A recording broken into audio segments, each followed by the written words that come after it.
comme je suis un professionnel de la culture, c'est un peu compliqué. J'ai eu tendance à dire voilà ce qu'il faut faire et à dire voilà à quoi doit servir un service.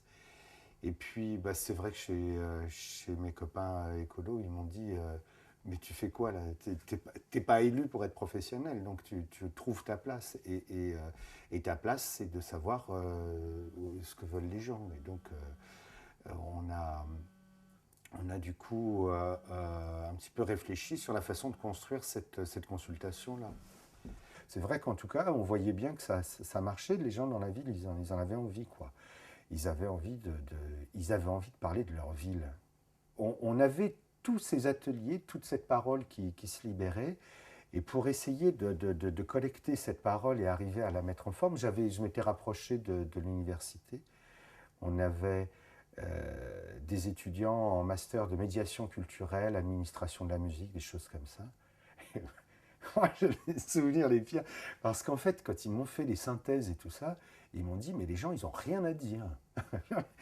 Et toute leur retranscription était émaillée de commentaires désobligeants sur ce que disaient les gens. Et c'était quand même, moi j'étais quand même un peu ennuyé, quoi, parce que du coup ça me donnait un sentiment d'échec.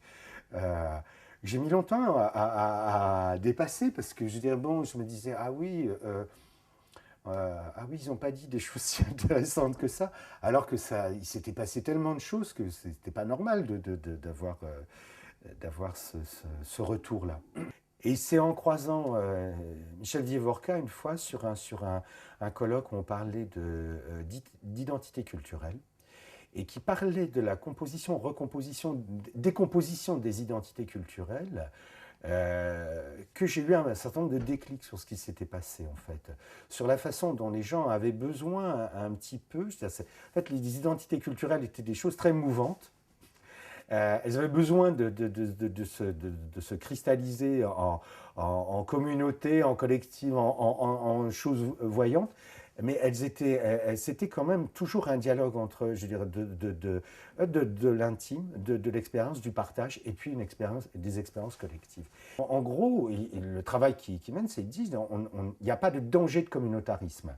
Les identités culturelles, elles sont beaucoup plus intelligentes et beaucoup plus fluides que ça.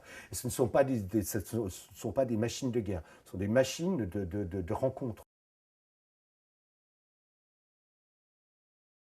Le gros problème qu'on voit dans les quartiers quand on rentre, et là on n'est pas dans des problèmes d'art, de culture avec un grand C, tout ça, on a des jeunes qui se sentent en danger d'une manière générale quand ils sortent de leur quartier. De toute façon, je dirais, ils sont là, ils sont forts. Ils sont forts, je dirais, ils ont un pouvoir. Ils vivent pas, je dirais, ils vivent pas dans l'humiliation. Je dirais qu'ils vont avoir euh, dans, dans, de, de, souvent dans leurs études et tout ça. On avait d'ailleurs invité François Dubé pour parler de ces questions-là. C'est un sociologue, c'est un spécialiste de l'éducation et qui dit qu'on a au collège un système tellement excluant qu'effectivement on cultive, on développe le sentiment d'échec. Et on ne peut rien cultiver sur le sentiment d'échec. Donc on construit des barrières et les gens ils sont là pour se protéger. Et donc ils ne sortent pas de leur quartier. Ils sortent en bande de leur quartier, c'est-à-dire que du coup, ils sortent en bande et ils sont. La bande, c'est on reproduit du même. On n'a pas cette ouverture-là. Et c'est vrai que une des fonctions de la culture, de l'art, mais de la culture, c'est de mettre ce que dit aussi très bien Vievorka, c'est de mettre en route le dialogue entre l'intime, l'expérience et puis l'autre. Si on ne dit pas à des jeunes, vous pouvez faire quelque chose, voilà, si on n'arrive pas à créer des, des outils, des propositions qui font qu'eux-mêmes disent j'ai fait ça, j'en suis fier, c'est peine perdue. On est dans le même type de délégation, culture et développement durable. Si on n'apprend pas à aller vers les autres et à casser un peu les barrières, ben ça marche pas, quoi. Ça marche pas. Ma délégation sur l'agenda 21, le développement durable, on a des circulations douces. circulation douce, si on monte sur un vélo, si on ne sait pas le réparer, on n'y arrivera jamais, quoi. On va forcément casser des choses, il faut savoir réparer un peu, quoi. Je veux dire, sinon on est là, je veux dire, on a cassé la béquille, le phare et tout ça, on change de vélo. C'est ça la société actuellement. Et donc la question de se sentir capable de faire des choses par soi-même, c'est un peu la base. Et la culture, elle est là pour ça. On a le choix entre avoir un système de co, c'est-à-dire on met sa carte bleue, on a le vélo, et puis je crois que ça coûte 3000 euros par an parce que c'est une gestion informatique très chère. Enfin bon, ils sont souvent cassés, personne ne les respecte. Et puis l'autre choix sur lequel, bon, moi j'essaye de pousser, c'est on valorise le travail d'une association, on l'aide avec des emplois aidés, à construire un service qui sera plus adapté à la ville, peut-être un peu moins souple, mais aussi plus impliquant et plus intelligent, je dirais, et moins cher, beaucoup moins cher. Dans un système comme ça existe dans quelques villes. Le coût moyen annuel pour un vélo, c'est 300 euros. C'est 10 fois moins. Voilà, c'est un exemple.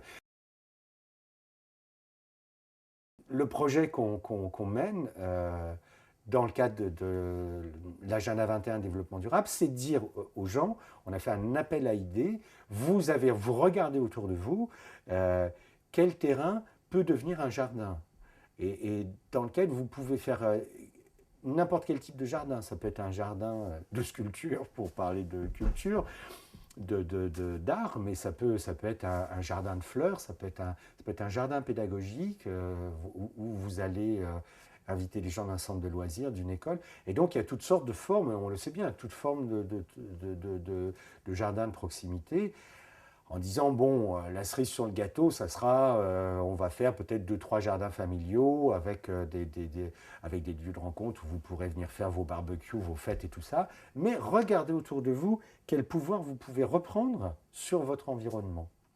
Avec une chose simple, qui est que la Terre, ça existe.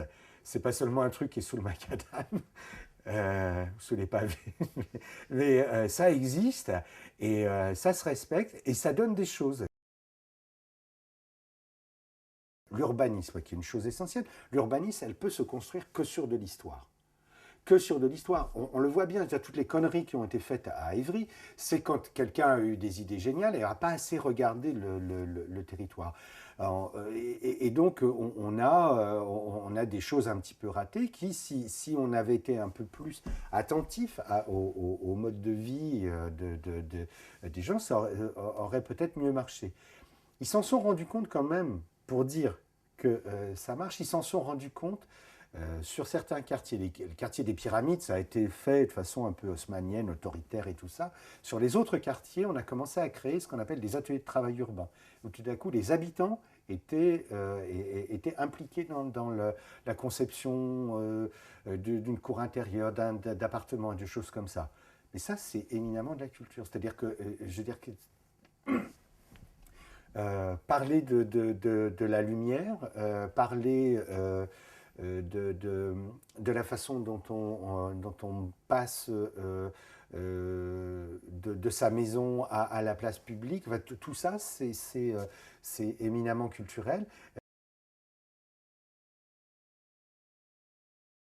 Même dans des villes comme ça, un petit peu figées, avec des vraies difficultés de vie, de se retrouver, de se rencontrer, euh, quand même ma satisfaction d'élu.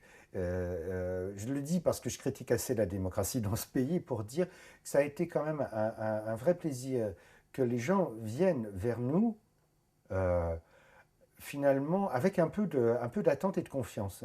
Et que ça, c'est une vraie responsabilité, que c'est plutôt assez beau, quoi. Ça donne envie. Ça donne envie.